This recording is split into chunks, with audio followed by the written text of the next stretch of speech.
ॐ नमः श्रीजतिराजाय विवेकानन्दसूरये सच्चित्सुखस्वरूपाय স্বামিনে তাপহারিণে। আদর্শ জীবন গঠনে স্বামীজির বলা গল্পের প্রয়োজনীয়তা, গুরুত্ব এই নিয়ে আমাদের আলোচনা। এই আলোচনাটি সকল ছাত্রছাত্রী বা ছেলে মেয়ে বা যুবক যুবতীদের জন্য খুবই প্রয়োজনীয় এবং দরকারি।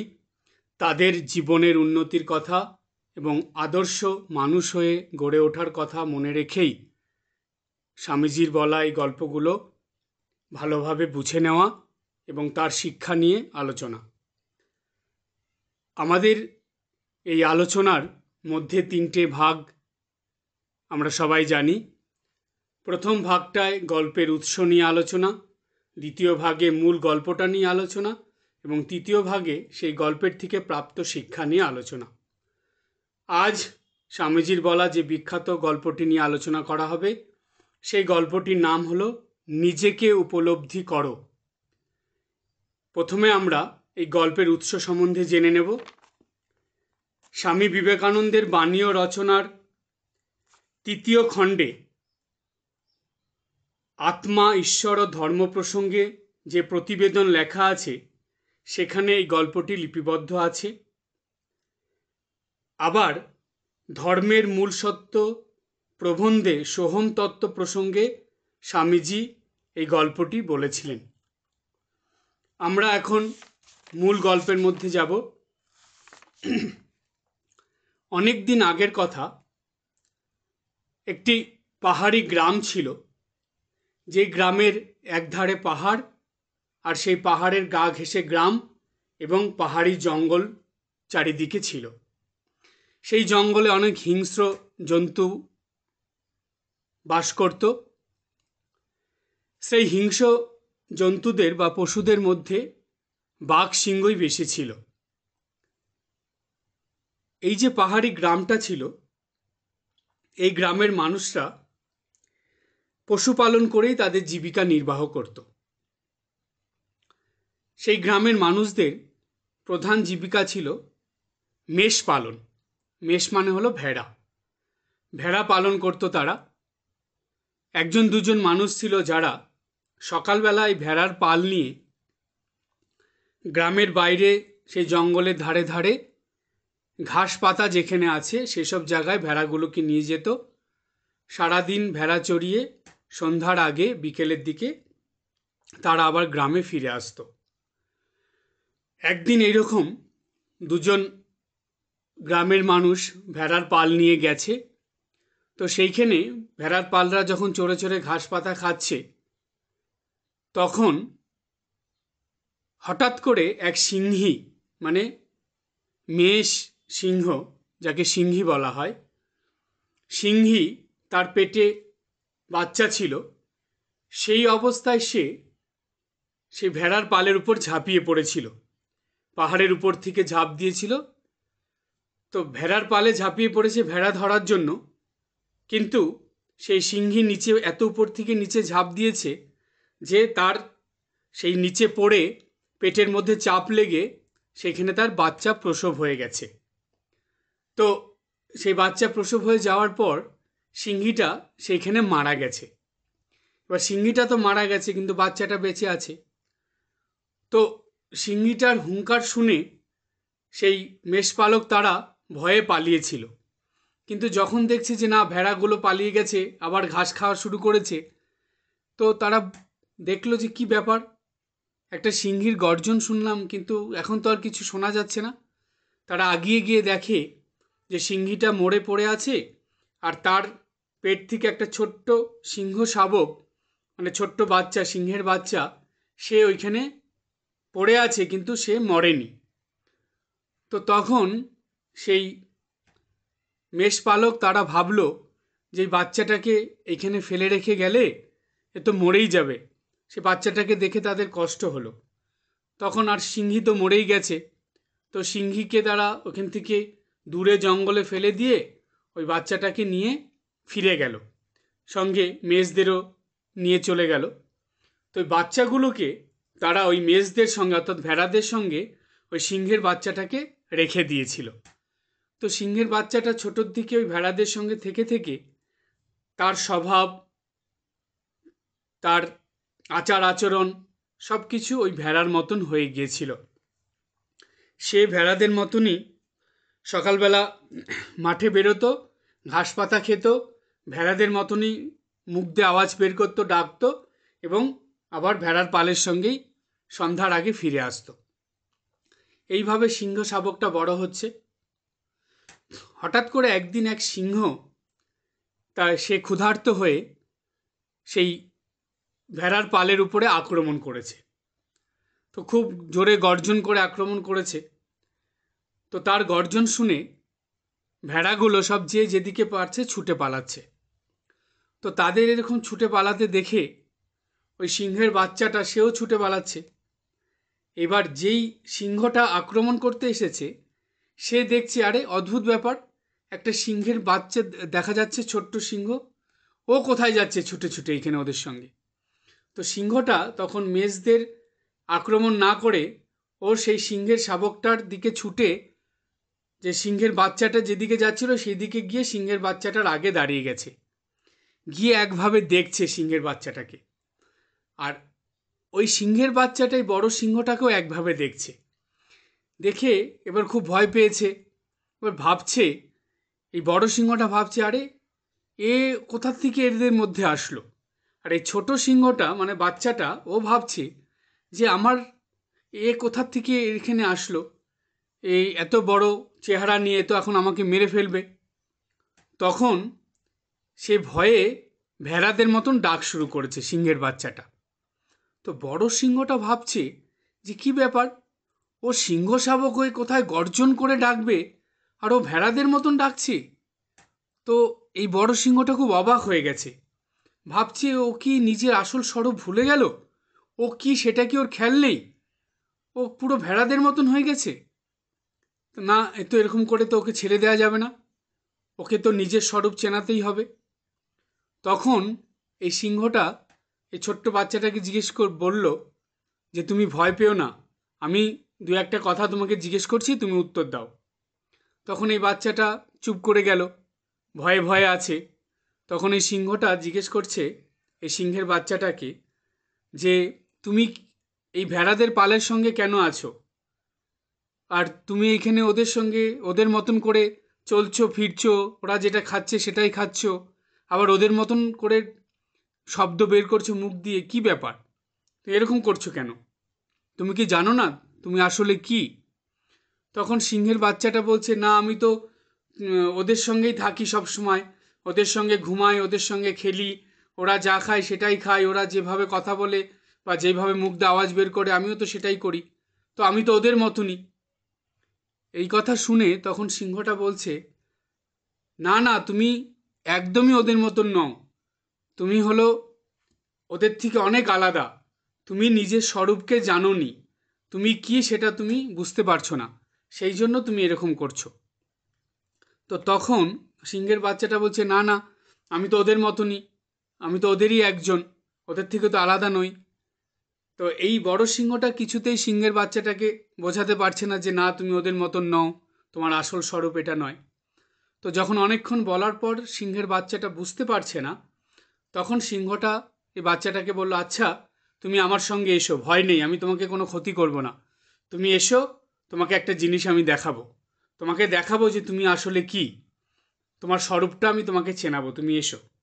তখন সিংহটা ওই বাচ্চাটাকে নিয়ে কিছু দূরে একটা পাহাড়ি নদী ছিল সেইখানে নিয়ে গেছে।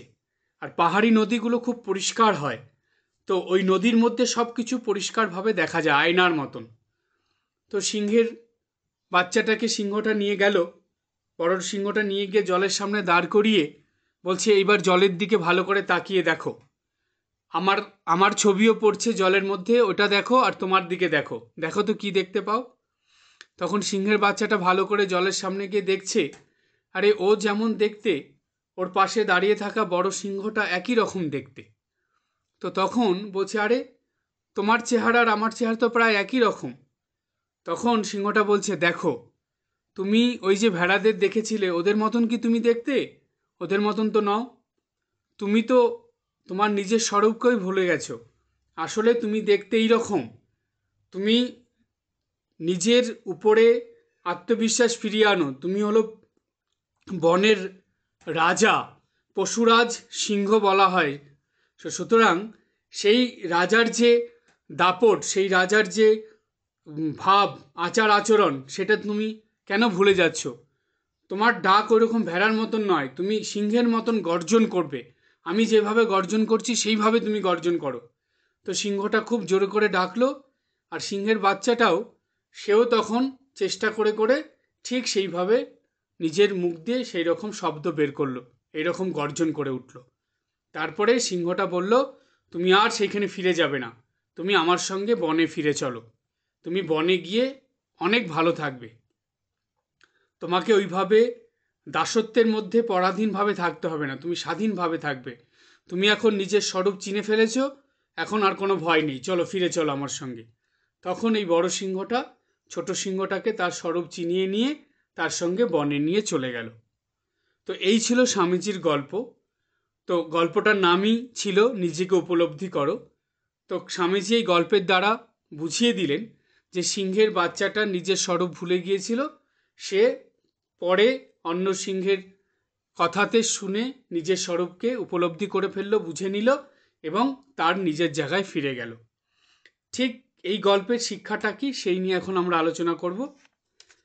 স্বামীজি এই গল্পের দ্বারা বুঝিয়ে দিয়েছিলেন যে আমরা প্রত্যেকেই সেই ঈশ্বরের সন্তান, আমরা প্রত্যেকেই আত্মস্বরূপ, আমরা এক একটা আত্মা। আমাদের ভিতরে অসীম শক্তি আছে। আমাদের ভিতরে নিজেকে গড়ে তোলার, নিজেকে উন্নত করার এবং সমস্ত রকম ভয় থেকে নিজেকে বাঁচানোর, সাহসী হওয়ার শক্তি সর্বদাই আমাদের ভিতর আছে।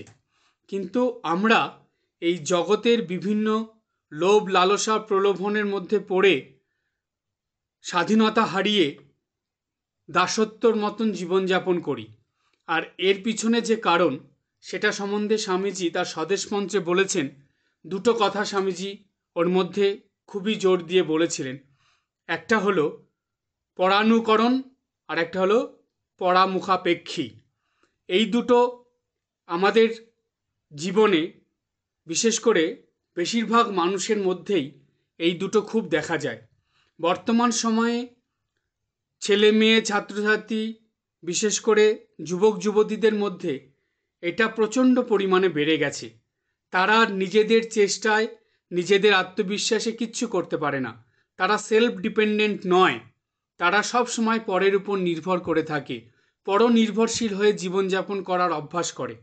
আর সেই সঙ্গে পরামুখাপেক্ষী হয়ে থাকে, অপরে করে দেবে, অপরে তার জন্য কিছু করে রেডি করে রাখবে, তখন তারা সেটাকে নিয়ে জীবনযাপন করবে। এই হলো তাদের মনোবৃত্তি। আর এর পিছনে অভিভাবকদেরও অনেক বড় ভূমিকা রয়েছে। তারাও তাদের ছেলে মেয়েকে এই পরাধীন হতে বা এই পরামুখাপেক্ষী পরানুকরণ করার জন্য অনুপ্রাণিত করে থাকে, বাধ্য করে দেয়। তারা সেলফ ডিপেন্ডেন্ট হতে দেয় না ছেলে মেয়েকে। এটা একদমই ঠিক নয়। এতে ভালোবাসার থেকে বরং তাদের ভবিষ্যৎ আপনারা অন্ধকার করে দিচ্ছেন, তাদের ভবিষ্যৎ খারাপ করে দিচ্ছেন। তাই অভিভাবকদের কাছে এটাই বলার, প্রত্যেকটা ছেলে মেয়েকে আপনারা সেলফ ডিপেন্ডেন্ট হতে শেখান, তাদের নিজের প্রতি আত্মবিশ্বাস ফিরিয়ে এনে দিন। তারা পারে, তারা করতে পারবে, চেষ্টা করতে দিন তাদেরকে, তাদের ভিতরে সাহস যোগান। না তুমি পারবে, কেন পারবে না? অন্যজন আরও 5টা ছেলে মেয়ে পারছে, তুমিও পারবে। তোমাকে ভালো রেজাল্ট করতে হবে, জীবনে বড় হতে হবে, আদর্শ মানুষ হতে হবে, তুমি সব দিক থেকে উন্নতি করতে পারবে, এই রকম কথা তাদের বলে নিজের কাজ নিজেকে করতে দিন। আপনারা করে দেবেন না, আপনারা ওদেরকে করতে দিন। আর প্রত্যেকটা ছেলে মেয়েকে, ছাত্রছাত্রীকে, যুবক যুবতীকে এটাই বলার যে স্বামীজির এই গল্পটা মনে করে সব সময় নিজের স্বরূপকে উপলব্ধি করতে শেখো। তোমাদের ভিতরে অনন্ত শক্তি আছে, তোমরা সেই শক্তিতে বিশ্বাস রাখো এবং সেলফ ডিপেন্ডেন্ট হও, স্বাধীনভাবে বাঁচার চেষ্টা করো। তোমরা অনেক বড় কিছু করতে পারো, সেই বিশ্বাস রাখো, রেখে সেইভাবে দৈনন্দিন জীবনযাপন করো। তোমাদের জীবনের ডিকশনারির থেকে দুটো শব্দ কেটে দাও, পরানুকরণ আর পরামুখাপেক্ষী এই দুটো শব্দকে চিরজীবনের মতন ডিলিট করে দাও। কখনো জানি এটা তোমাদের জীবনযাপনের মধ্যে না আসে, বরঞ্চ তোমাদের জীবনযাপন দেখে আরও 5 জন অনুপ্রাণিত হবে, তোমাদের দেখে তারা নিজেদের জীবনযাপন করতে শিখবে, সেই রকমভাবে জীবনযাপন করো। তাই নিজের উপর বিশ্বাস আনো, সেলফ ডিপেন্ডেন্ট হও, নিজের কাজ নিজে করো এবং নিজের ভাগ্য নিজেই তৈরি করো। স্বামীজি বলছেন প্রত্যেকটা মানুষ তার নিজের ভাগ্য নিজেই তৈরি করে। অপরে শিক্ষকরা, গুরুজনরা আমাদের সাহায্য করে, কিন্তু আমাদের নিজের ভাগ্যকে নিজেদেরই তৈরি করতে হবে। আর নিজের ভাগ্যকে তৈরি করার, উন্নত করার, আদর্শ মানুষ হয়ে গড়ে ওঠার যে শক্তি, সেটা প্রত্যেকটা মানুষের মধ্যে আছে। ভগবান সেই শক্তি তাদের মধ্যে দিয়ে দেন, কিন্তু মানুষ লোভ, লালসা, হিংসা, বিদ্বেষ, শত্রুতা এগুলো করে নিজেদের ভিতরে সেই শক্তিকে নষ্ট করে ফেলে। আরও দুটো জিনিস আছে, সেটা হলো আলসেমি বা কুড়েমি করে এবং ফাঁকিবাজি। এই দুটো বর্তমান সময়ে প্রচণ্ড বেড়ে গেছে ছেলে মেয়েদের মধ্যে। এই দিক থেকেও তোমাদের সাবধান থাকতে হবে। কখনো কুড়েমি করবে না, আলসেমি করবে না, সময় মতন সব কিছু করার অভ্যাস করবে। আর ফাঁকিবাজি কখনো করবে না কোনো কিছুতে। যতটুক করবে 100% দিয়ে করবে, যেটা করবে না করবে না, কিন্তু ফাঁকিবাজি করবে না। একটা কথা মনে রাখবে, এখন তোমরা বুঝতে পারছো না, কিছুদিন পরে যখন ভবিষ্যতে তোমরা বড় হবে তখন দেখবে যে এই অলসতা এবং কুড়েমি আর তার সঙ্গে এই ফাঁকিবাজি, এই জিনিসগুলো যদি থাকে তাহলে সেই মানুষকে কেউ সম্মান শ্রদ্ধা করে না। তাদের সব কিছুর মধ্যে এইগুলো ধরা পড়ে, এগুলো ফুটে ওঠে। তখন ছোটরাও তাদেরকে হেয় করে, তাদেরকে সম্মানের চোখে দেখে না। তাই নিজের মান সম্মান যদি ঠিক রাখতে চাও, যদি নিজে মাথা উঁচু করে জীবনে বাঁচতে চাও, সারা জীবন যদি শ্রদ্ধা সম্মান নিয়ে, মান সম্মান নিয়ে জীবন পথে এগিয়ে চলতে চাও, তাহলে এখন থেকেই জীবনকে সেইভাবে তৈরি করো। প্রত্যেকটা কাজ সম্পূর্ণ আত্মবিশ্বাসের সঙ্গে 100% দিয়ে করার চেষ্টা করো। কাজের মধ্যে কোনো ফাঁকিবাজি দেবে না, মিথ্যাচার করবে না এবং কাউকে ঠকাবে না। এই ভাবগুলো নিয়ে জীবনে চলার চেষ্টা করো। আর তার সঙ্গে পরের অনুকরণ, অপরে কি করলো না করলো সেগুলো দেখার দরকার নেই। তুমি নিজের জীবনকে নিজের মতন করে বাঁচার চেষ্টা করো। আর পরামুখাপেক্ষী, অপরের মুখের দিকে তাকিয়ে অপরের সাহায্যের উপর নির্ভর করে জীবন কাটাবে না, নিজেরটা নিজে করো। এই রকম যদি মনোবৃত্তি গড়ে তুলতে পারো তোমরা, জানবে জীবনে তোমরা অবশ্যই আদর্শ মানুষ হয়ে উঠবে। মনুষ্যত্বহীন মানুষ হবে না, মনুষ্যত্বযুক্ত মানুষ হয়ে উঠবে। আর তোমাদের দেখে অপর 5 জন সেই মনুষ্যত্বযুক্ত মানুষ হওয়ার চেষ্টা করবে। এই রকম নিজের জীবনকে তৈরি করো, যাতে তোমার জীবন দেখে অপরে অনুপ্রাণিত হয়, তারাও সেইভাবে জীবনযাপন করার চেষ্টা করে।